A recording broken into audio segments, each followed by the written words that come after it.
It's one of the most colorful spots in Berlin, the East Side Gallery. Once the Berlin Wall divided the city into East and West. After the fall of the Iron Curtain, artists painted parts of the wall.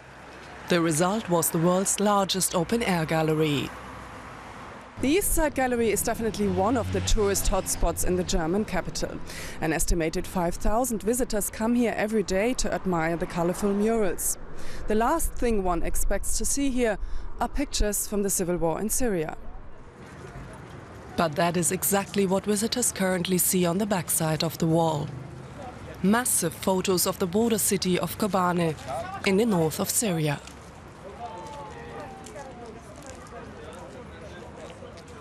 They're pictures taken by photographer Kai Wiedenhöfer. He spent 12 days in the ruined city. He wants visitors to look closely and to comprehend what this war actually looks like. We get a few 100,000 visitors here.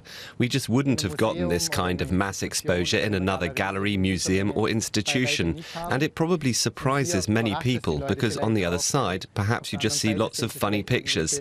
Here they are confronted with something quite serious. Wiedenhöfer says the fighting in Kobani has reduced the city to rubble. And on a small television screen, it's hard to grasp the scope of the situation.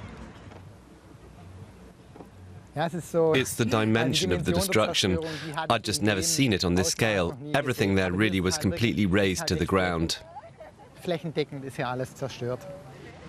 And there's something else that visitors should see: the human cost of the war in Syria.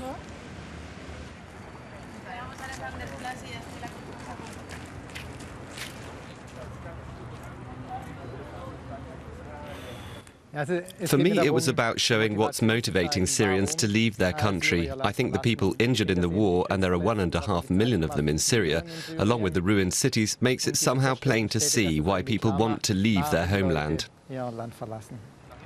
For many, what happens in Syria is often lost in the news headlines.